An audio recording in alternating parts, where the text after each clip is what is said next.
ఇప్పుడు అథర్వవేద పారాయణ యజ్ఞంలో 5వ రోజు ఉదయము మనము 853వ మంత్రం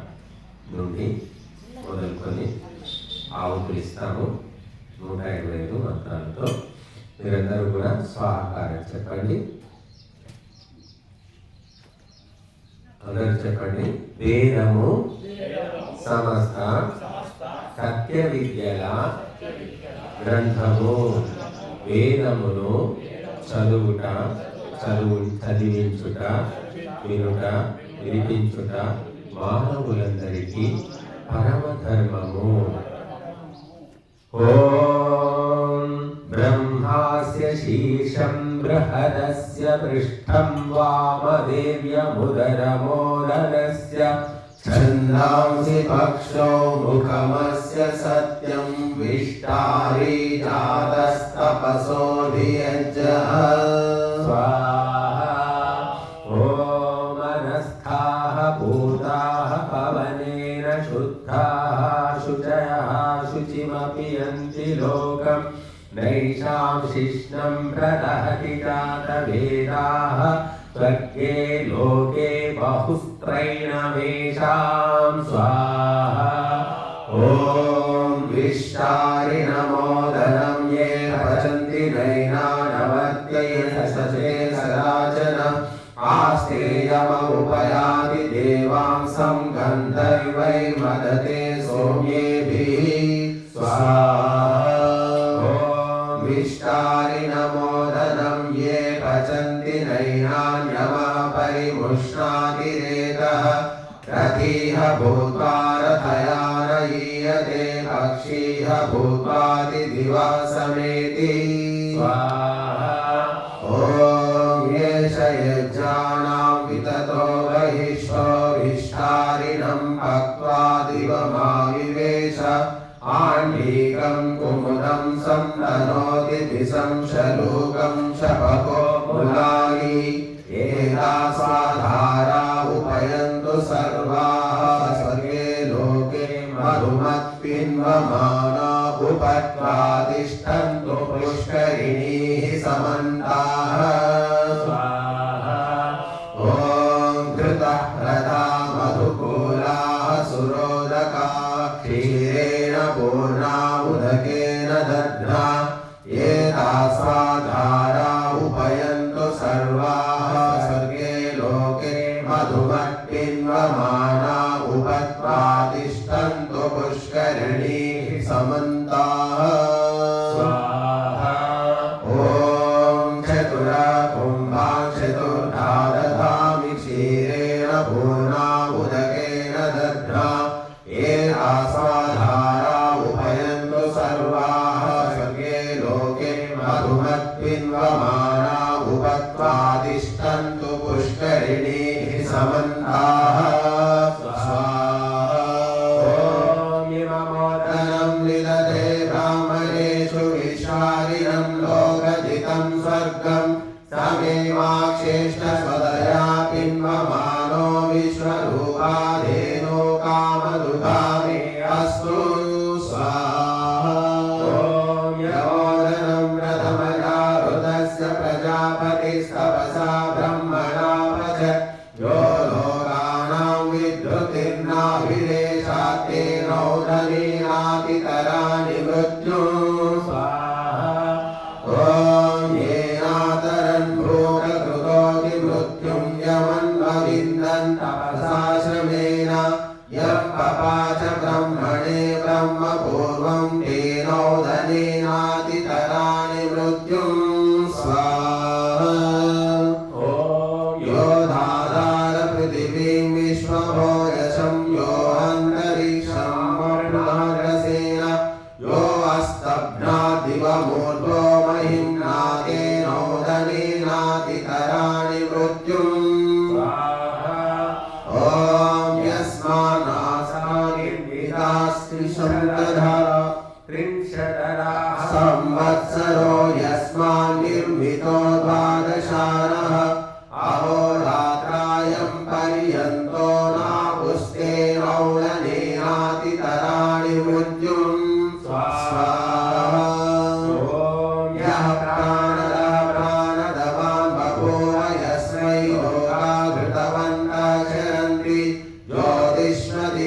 प्रदिशो यस्य सर्वास्तेनो धनेनातितराणि मृत्युं स्वाहा यस्मात्त्वादमृतं सम्बभूव योगायत्र्याधिपतिर्बभूव यस्मान् वेदानीता विश्वरूपास्येनो धनेनातितराणि मृत्युं स्वाहा अभादे विशन्तं देवपीयुं सपत्नाये मे पते भवन्तु ब्रह्मोदनं विश्वजितं पचामि शृण्वन्तु मे श्रद्धदानस्य देवाः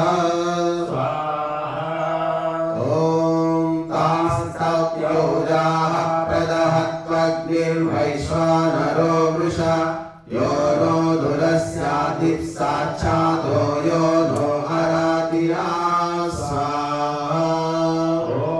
यो नो दीप्सदीप्सदो दीप्सदो यश्च दीप्सति वैश्वानरस्य दंष्टयोरग्नेरपि दधामि तं स्वाहा य आगरे मृगयन्ते प्रतिक्रोशे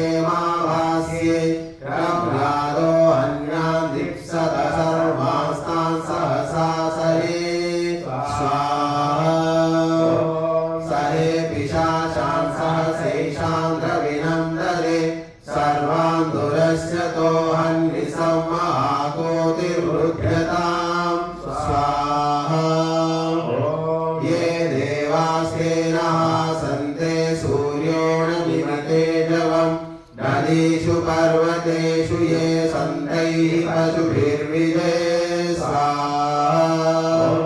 तपनोऽस्मि पिशाचानां व्याघ्रो गोमतामिव श्वानासिंहमिव दृष्ट्वा तेन विन्दन्ते न्यञ्चनं स्वाहा न पिशाचैः संशक्नोमि हस्तेनैव वनर्गुभिः पिशाचास्तस्मान् नश्यन्ति यमहं ग्राममाविशे ॐ यं ग्राममाविशतैदमुग्रं सहो मम पिशाचास्तस्मान् नश्यन्ति न पापमुपजानते स्वाहा ये मा क्रोधयन्ति लपितास्ति नम्मशका इव तानहं मन्ये दुर्हिताञ्जने अल्पशयोनिव स्वाहा अमितं निर्वृतिर्दत्तामश्वमिव श्वाभिधान्य मल्वो यो मह्यं कृध्यति स उपाशान्नामुच्यते स्वाहा त्वया पूर्वमदर्वाणो जग्नो रक्षां शोषधे त्वया कश्यपस्त्वया कण्वो अगस्त्यः स्वाहा त्वया वयमप्सरसो गन्धर्वान् चातयामहे अजशृङ्ग्यजरक्षः सर्वान् गन्धेन नाशय स्वाहा नदीं यन्त्वप्सरसो गान्धारमवश्वसं बुल्बुलोः पीलानलद्योक्षगन्धिः प्रमन्दनि तत्परे ताप्सरसा प्रतिबुद्धा भूतना स्वाहा यत्राश्वत्थानक्रोधामहावृक्षाः शिखण्डिनः तत्परे ताप्सरसा प्रतिबुद्धा भूतना स्वाहा यत्र वा प्रेखारितार्जुनाउत यत्रा घाटाः कर्कर्या संवदन्ति तत्परे ताप्सरसा प्रतिबुद्धा भूतना स्वाहा ये यमगन्नोषधीनां वीरुधां वीरावति अजशृङ्गराटकी तीक्ष्णशृङ्गी वृषतो स्वाहा आनुत्यता शिखण्डिनो गन्धर्वस्याप्सरापते विनद्दीक्षाभियामिषेवः स्वाहा भीमा इन्द्रस्य हेतयः शतमृष्टिरयस्मयीः ताभिर्हविरदान् गन्धर्वानवकादान् गृह्यतो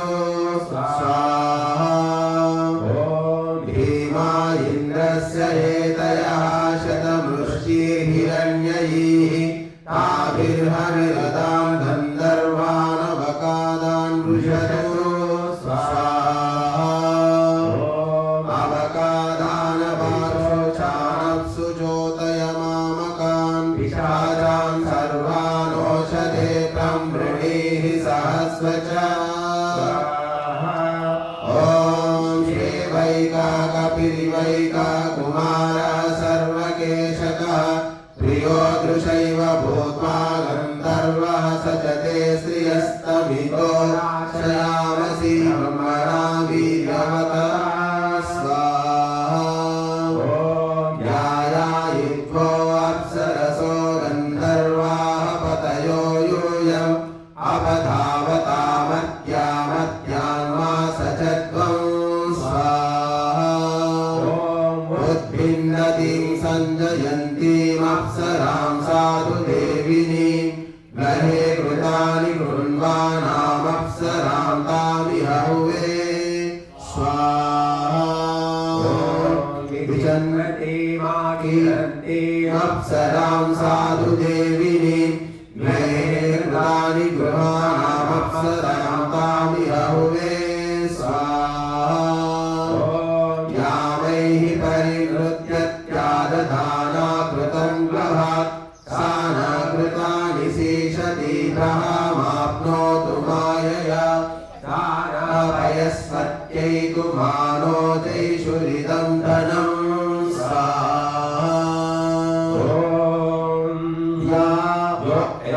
अक्षेषु प्रमोदन्तेषु च क्रोधं च बिभ्रति आनन्दनी प्रमोदिनीमप्सरां तामिहं भुवे स्वाहा सूर्यस्य रश्मीननुयाः सञ्चरन्ति मरीचिवायानुसञ्चरन्ति यासा वृषभो दूरतो वाजिनीवान् सद्य सर्वान् लोकान् पर्यैति रक्षन् सनयेतु होममिमं जुषाणो नरिक्षेण सा वाजिनीवान् स्वाहा अन्तरिक्षेण सा वाजिनीवन् गर्गिं वत्सामिह रक्षवाजि इमे ते शोका बहुलाहेयरामायन्ते गर्गीहते मनोस्तु स्वाहा अन्तरिक्षेण सा वाजिनीवन् गर्गिं वत्सामिह रक्षवाजिन् अयं घासो अयं व्रजयः वत्सां निबध्नीमः यथा नाम वैष्महे स्वाहा पृथिव्यामग्नये समनमस्स आप्नोत् यथा पृथिव्यामग्नये समनमन्ये वामह्यं सन्नमः सन्नमन्तो स्वाहा पृथिवीरेणुस्तस्याग्निर्वत्सः सा मे हन्विना वत्सेनेशमूलं कामं दुहाम् आयो प्रथमं प्रजां पोषं रयिं स्वाहा अन्तरिक्षे वायवे समनमस्स आप्नोत् यथान्तरिक्षे वायवे समनमन्ये वामह्यं सन्नमः सन्नमन्तो स्वाहा अन्तरिक्षं धेनुस्तस्यां वायुर्वत्सः सा मे वायुना वत्सेनेशमूर्जं कामं दुहाम् आयो प्रथमं प्रजां पोषं रयिं स्वाहा दिव्यादित्याय समनमस्स आप्नोत् यथा दिव्यादित्याय समनमन्ये वामह्यं सन्नमः सन्नमन्तो स्वाहा द्यौर्येणुस्तस्यामादित्यो वत्सः सा महादित्येन वत्सेनेशमूर्जं कामं दुहाम् आयो प्रथमं प्रजापोषं रयिं स्वाहा दिक्षु चन्द्राय समनमस्स आर्दोनत् यथा दिक्षु चन्द्राय समनमन्ये वामह्यं सन्नमः सन्नमन्तो स्वाहा दिशो धेनवस्तासां चन्द्रो वत्सः तामे चन्द्रेण वत्सेनेशमूर्जं कामं दुहाम् आयो प्रथमं प्रजां पशुं रयिं स्वाहा आत्मावग्निश्चरति प्रविष्ट ऋषीणां पुत्रो अभिषस्ति पावो नमस्कारेण नमसा ते जुहोमि मा देव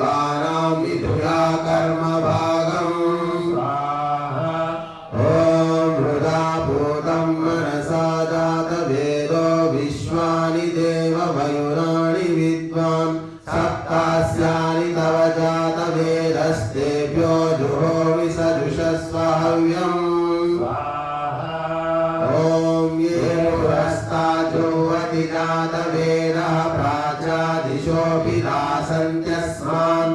अग्निं हृत्वा ते पराञ्चो व्यतन्तां प्रत्यगेनान् प्रतिसरेण हन्मि ॐ ये दक्षिणतो जुह्वति जातवेदो दक्षिणाया दिशोऽभिलासानस्तान् यममृत्वा तु पराञ्चो व्यतन्तां प्रत्यगेनान् प्रतिसरेण हन्मि स्वाहा ये पश्चाजुह्वति जातवेदः प्रतीच्यादिशोऽभिलासन्त्यस्मान् वरुणमृत्वा ते पराञ्चो व्यतन्तां प्रत्यगेनान् प्रतिसरेण हन्मि ॐ उत्तरतो जुह्वति जातवेद उदीच्यादिशोऽभिलासन्त्यस्मान् सोममृत्वा ते पराञ्चो व्यतन्तां प्रत्यगेनान् प्रतिसरेण हन्मि स्वाहा येऽन्तरिक्षाजुह्वति जातवेदो ध्रुवाया दिशोऽभिलासन्त्यस्मान् भूमिं मृत्वा ते पराञ्चो व्यतन्तां प्रत्यगेनान् प्रतिसरेण हन्मि स्वाहा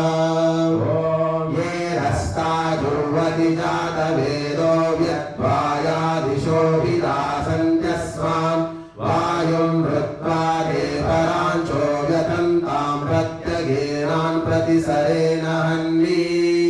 स्वाहा या उपरिष्टाजुह्वति जातवेद ऊर्ध्वाया दिशोऽभिलासन्त्यस्मान् सूर्यं मृत्वा ते पराञ्चो व्यतन्तां प्रत्यगेनान् प्रतिसरेण हन्मि स्वाहा ये दिशामन्तर्देशेभ्यो जुह्वति जातवेदः सर्वाभ्यो दिग्भ्यो विलासन्त्यस्मान् ब्रह्मत्वा ते पराञ्चो व्यतन्तां प्रत्यगेनान् प्रतिसरेण हन्मि स्वाहा मृदं मन्त्रो योनिं य आभवो मामृतासुर्वधमानसु जन्म अदग्धासु भ्राजमानो हेवत्रियो धत्ता राधारत्रीणि स्वाहा मायो धर्माणि प्रथमाससाद ततो वपुंषि कृणुषे पुरोणि दास्युर्योनिं प्रथम आविवेशयो वाचमनुदितां चिकेत स्वाहा ॐ यस्ते शोकाय तन्वं विलेच शरद्दिरण्यं शुचयोनुस्वाहा अत्रादधेते अमृतानि नामास्ते वस्त्राणि विषयेरयन्तां स्वाहा प्रायदेते प्रतरं भूर्यं गुः सदा सदा आदिष्टन्तो अजुर्यं कविशुषस्य मातरारिहाणे जाम्यैदुर्यं पतिमेरयेथां स्वाहा तदोषुते महत्पृथुन्मन्नमः कवि काव्येन कृणोमि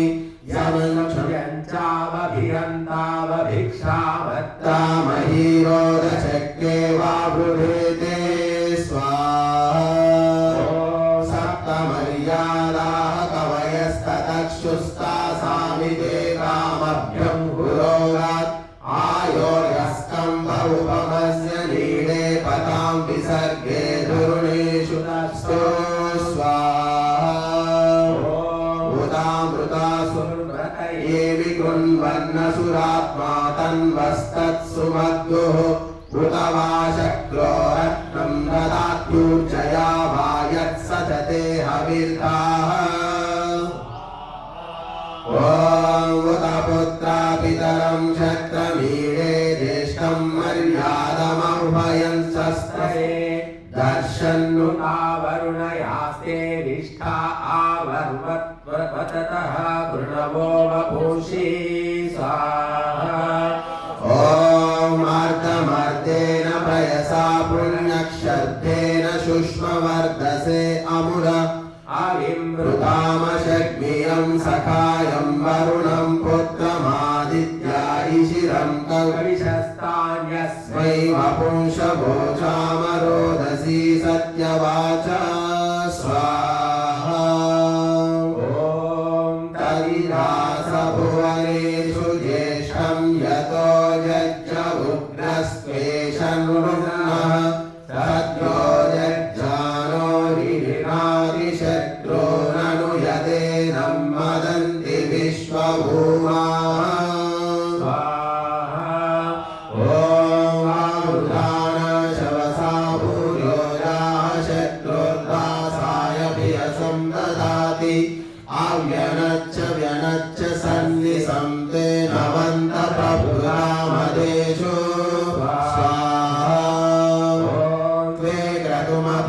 पृच्छन्ति भूरिद्भिर्यदेते त्रिभवन्त्योमाः स्वादो स्वादीया स्वादुना सृजा समदा सुमधु मधुना वियोधी स्वाहा ॐ यदि चिन्वक्त्वा धनाजयन्तं रणे रणे अनुमदन्ति विप्रा ओजीया शुष्मिन् स्थिरमातनुष्वमात्वादबन्धु आसकशोकाः स्वाहा त्वया वयं शाश्वतरहेरणेषु प्रपश्यन्तो युधेन्यानि भूरि चोदयामि त आयुधा वचोभिः सन्ते शिशामि ब्रह्मणा वयांसि स्वाहा निगद्गदिशे वरे परे च यस्मिन्नाभितावसादुरोणि आस्थापयतमातरं जिगत्नुमत इन्वत कर्वराणि भूरि स्वाहा शुष्मवर्ष्मन् पुरुभक्मानं संरुभ्राणमिनतमाप्तमाप्तानाम् आदर्शति शवसा भूयोजाः प्रसक्षति प्रतिमानं पृथिव्याः स्वाहा ॐ इमा ब्रह्म बृहद्दिवा कुणवदिन्द्राय शोषमग्र्यस्वर्षाः महो गोत्रस्य क्षयति स्वराजात् विश्ववर्णवत्तपस्वान् स्वाहा ये वा महान् बृहद्दिवो अथर्वावो चत्स्वान्वन्वमिन्द्रमेव स्वसारो मातरिर्वरि अरिप्रेहिन्वन्ति चैरे शवसा वर्धयन्ति च स्वाहा ममादेवर्चोमिहवेश्वस्तु वयं त्वेन्दानास्तन्वं पुषेम मह्यं नमन्तां प्रदिशस्ततस्त्रस्त्वया लभ्येक्षेण पृतना जयेम स्वाहा आग्ने मन्यं प्रतिरुदन् परेषां त्वं नो गोपाः परिपाहि विश्वतः अपाञ्चो यन्तु निवता दुरस्य वो महिषां चित्तं प्रबुधां विनेश स्वाहा ॐ मम देवा विहवे सन्तु सर्व इन्द्रवन्तो मरुतो विष्णुरग्निः ममान्तरिक्षमुरुलोकमस्तु मह्यं वाता भवतां कामायस्मै स्वाहा ॐ मह्यं यजन्ता मम यानि शाकोति सत्या मनसो मे अस्तु येनो मालिकां गतमच्चनाहं विश्वे देवाभिरक्षन्तु मेह स्वाहा ॐ मैवाधवैणमाय जन्ता मय्या क्षीरस्तु मयि देवाहुतिः दैवा होतारसनिषन्नयेतदरिष्टाः स्याम तन्वा सुवीराः स्वाहा दैवी षडुर्वीरुणः कृणोत विश्वे देवासह्यमादयत्वं मानो विदधद्विभामो वशस्तिर्मानो विदद्रुजिना द्वेष्याय स्वाहा तिस्रो देवी महिना शर्म यच्छत प्रजायैनस्तन्मे यच्च पुष्टं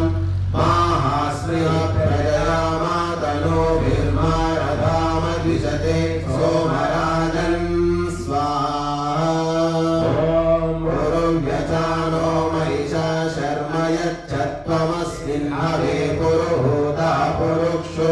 सना प्रजायै हर्यश्वमृणेन्द्रमानो रीशो मा परादाः स्वाहा धाता विधाता भुवनस्य यस्मतिर्देवा सविता भीमादिशाः आदित्या रुद्राश्विनो वा देवाः पातु यजमानं निर्वृताः स्वाहा येन सपत्ना उपते भवन्त्युग्राग्निधामवाधामहेयान् आदित्या रुद्रा उपरिस्पृशो न उग्रं चेत्तारमतिराजमक्रत स्वाहा अर्वाञ्चमिन्द्रमृतो हवामहे योगो जिद्धनजिदश्वजिज्ञः इमं नो यज्ञं विहवे शृणोत्वस्माकमभूर्हर्यश्वमेधि स्वाहा योगीश्वजायता वीरुदां बलवत्तमः पुष्टे हि तक्मनाशन तक्मानुनाशयन्वितः स्वाहा सुपर्णसुवने गिरौ जातं हिमवतस्वरि धनैरभिश्रुत्वायन्ति विदुर्हि तक्मनाशनं स्वाहा अश्वत्थो देवशतचन्द्रुदीयस्यामितो दिवि तत्रामृतस्य चक्षणं देवाः कुष्ठमवन्वत स्वाहा हिरण्यहीनौरचरद्हिरण्यवन्दनादिवि तत्रामृतस्य पुष्पं देवाः कुष्ठमवन्वत स्वाहा हिरण्ययाः पन्तान आसन्नरित्राणि हिरण्यया नावो हिरण्ययी आसन्याभि कुष्ठं विरावहन् स्वाहा इमं मे कुष्ठपूरुषं तमावहतं विश्वरो तमुने अगदं कृधि स्वाहा देवेभ्यो अधिदातोऽसि सोमस्यासि सकाहितः सप्राणाय ज्ञानाय चक्षुषे मे अस्मै कृण स्वाहा मृदं ज्ञातो हिमवता सप्राच्यां नीयसेदनं तत्र कुष्ठस्य नामान्युत्तमानि विभेजिरे स्वाहा उत्तमो नाम कुष्ठास्युत्तमो नाम ते पिता यक्ष्मं च सर्वं नाशय तक्मानं चारसंकृति स्वाहा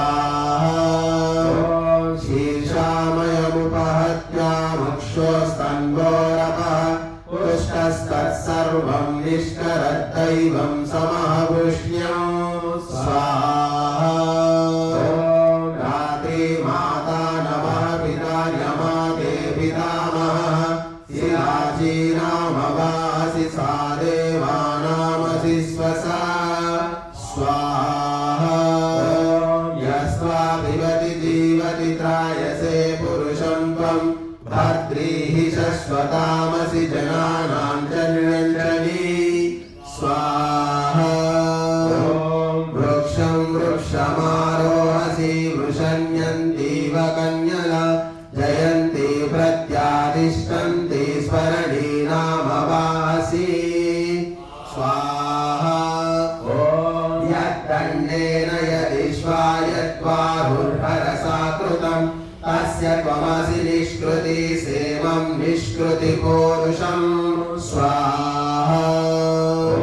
भद्रात् लक्ष्यान्निस्तिष्ठस्य स्वस्थात् खदिराद्भवत् भद्रण्या क्रोधात् पर्णात् सानगेहरुन्धति स्वाहा हिरण्यवर्णे सुभगे सूर्यवर्णे वपुष्टमे ऋतं गच्छासि निष्कृते निष्कृतिर्नामवासि स्वाहा हिरण्यवर्णे सुभगे शुष्मे लोमशवक्षणे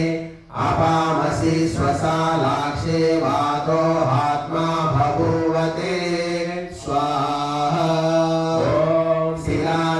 शिलाचीनामकालिनो जवभृपिता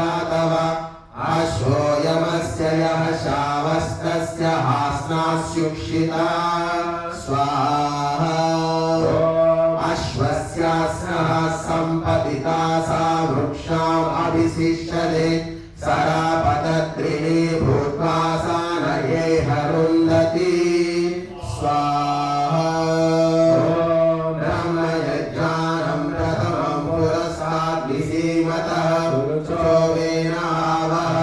सा बुद्ध्या उपमास्य विष्टाः सतश्च योनिमसतश्च विवः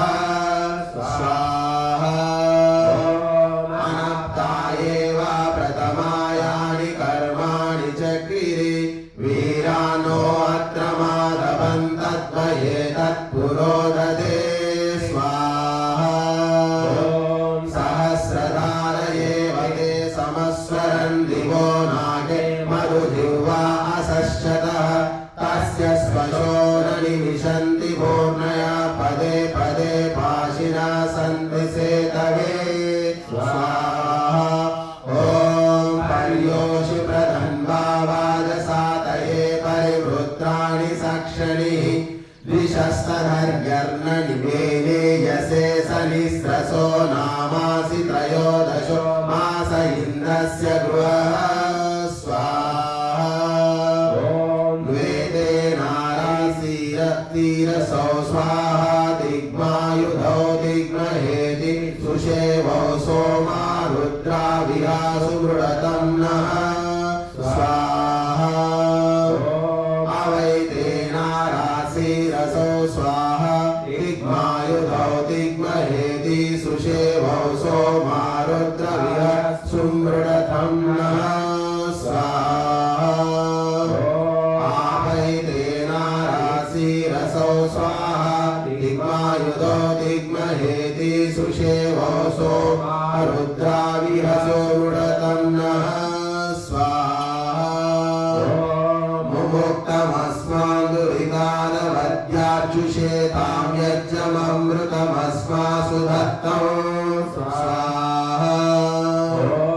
चक्षुषो हेते मनसो हेते ब्रह्मणो हेते तपश्च हेते मेन्यामे वीरस्य मे नयन्ते सन्तु येस्माम् अभ्यगायन्ति स्वाहा योऽस्मान् चक्षुषा मनसा चित्या गोत्या च यो अगायुरभिदासा त्वं त्वानग्ने मेन्यामेनीं कृणु स्वाहा इन्द्रस्य गृहासि तन्त्वा प्रपद्ये तन्त्वा प्रविशामि सर्वगुण सर्वपूरुष सर्वात्मा सर्वतनो सायन्मे स्थितेन स्वाहा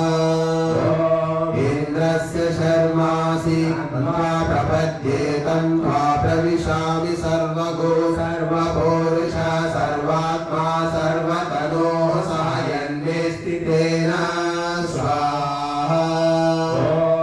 इन्द्रस्य वर्मासि तन्त्वा प्रपद्ये तन्त्वा प्रविशामि सर्वगुण सर्वपूरुष सर्वात्मा सर्वतनो सायन्मे स्थितेन स्वाहा इन्द्रस्य वरोधमसि तन्त्वा प्रपद्ये तन्त्वा प्रविशामि सर्वगुण सर्वपूरुष सर्वात्मा सर्वतनो सायन्मे स्थितेन स्वाहा ॐ सुतामया वरदा वेदमाता प्रचोदयन्तां पावमानी द्विजानाम् आयुर्दानं प्रजा पशुं कीर्तिं द्रविणं ब्रह्मवर्चसं मह्यं दत्त्वा व्रजत ब्रह्म